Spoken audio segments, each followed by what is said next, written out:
Hello guys! Ang topic natin today is faith without action is dead. And of course, continue tayo dun sa book of 1 Samuel sa story ng family ni Eli.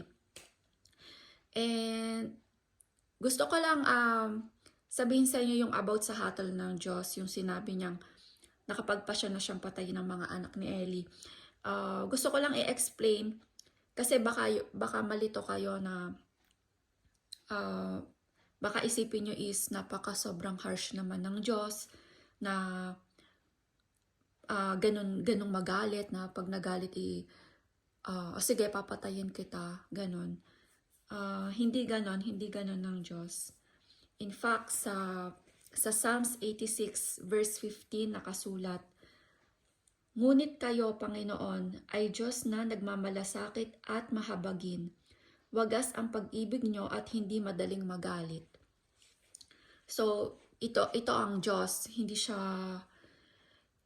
siya madaling magalit. Lagi tayong binibigyan ng chance para baguhin yung mga pagkakamali natin. So, bakit nga ba namatay itong mga anak ni Eli? Well, first of all, marami silang inabusong tao. And itong mga taong to is mga righteous, mga taong maka-Diyos, di ba? Doon na lang sa balita na sumisiping sila sa mga babaeng naglilingkod sa pintuan ng toldang tipunan. So it means mga righteous itong mga babaeng ito. Naglilingkod sila sa Panginoon. So malinaw na itong mga babaeng ito ay ginagahasa nila. So imagine niyo yung kung gaano kadaming mga tao ang inabuso at inargabyado nila. Pero ang tanong, ayun nga, sino ba itong mga taong inargabyado nila? Ito yung mga taong anak ng Diyos. And alam naman natin na ang mga anak ng Diyos ay nagdadasal. Diba? And alam natin na prayer is powerful. So kung babasahin natin ang Psalms 91, 14 to 16,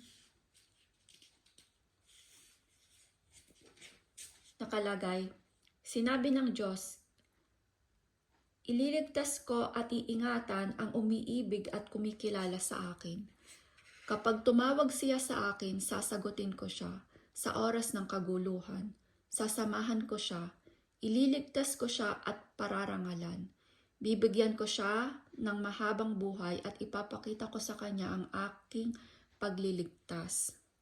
So dito, nire-rescue ni Jesus, ni God, ang mga taong nananalig sa kanya. So dito sa story, mababasa natin na God rescue ang mga naapi sa story ng Bible. Nabasa natin yung sa story ni Moises, sa maraming mga story, di ba? Sa Bible. So what more pa?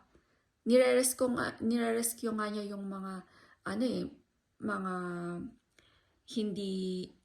hindi pa nananalig sa Diyos. So what more pa yung mga anak mismo ng Diyos, di ba? So dito, ano ba yung klase ng pag-rescue na ginawa ng Diyos? Ang klase ng pag-rescue na ginawa niya is ibinigay niya sa mga Israelites si Samuel. Ayun yung naging plano ng Diyos, di ba? Binigay niya si Samuel bilang propeta. At the reason kung bakit namatay yung dalawang anak ni Eli is dahil inabandon nila ang Diyos. Kaya nagpasya na rin ang Diyos na abandonahin sila. Because God is omniscient, di ba? Alam ng Diyos ang future. Alam niya na hindi kailanman magbabalik loob itong anak ni Eli or hindi kailanman tatanggap sa kanya. So, and ang taong walang Diyos, mas prone sila sa kapahamakan. Actually, nakasulat sa John 15:5.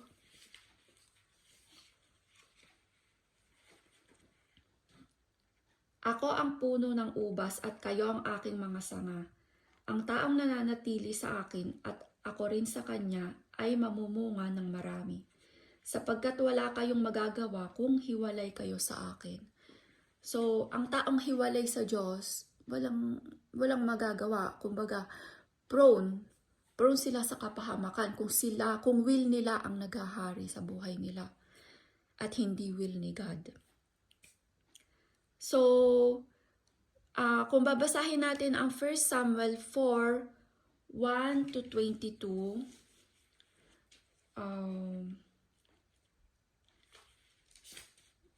basahin natin to kahit mahaba.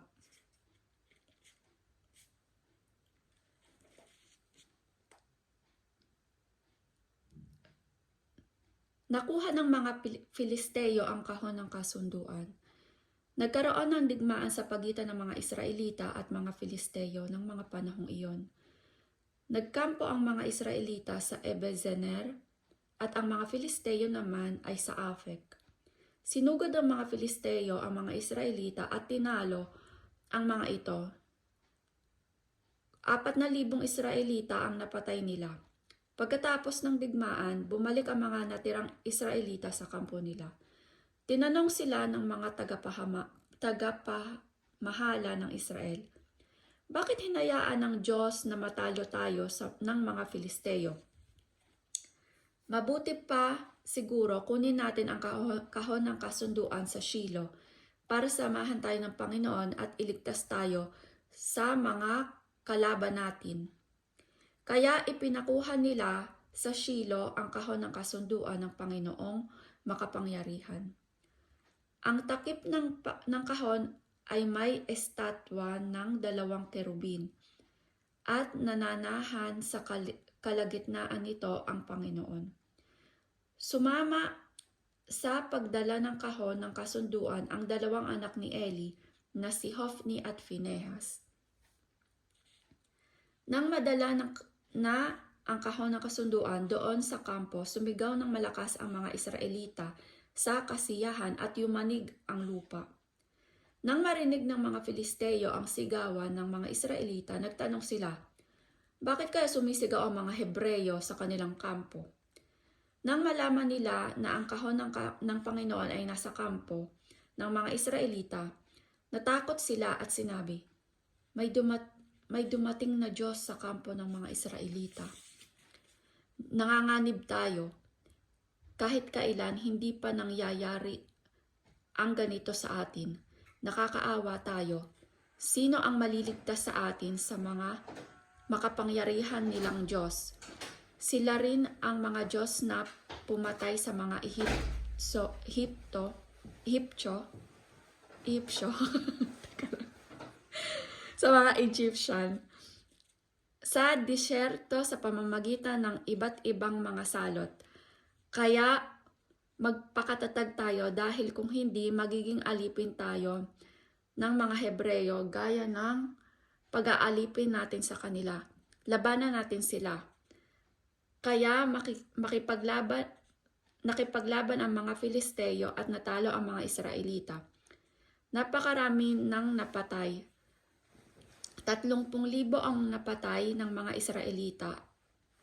Ang mga natira sa kanila ay tumakas pabalik sa kanilang tinitirhan. Naagaw ng Filisteo ang kahon ng kasunduan at napatay ang 2 anak ni Eli na si Hofni at Phinehas.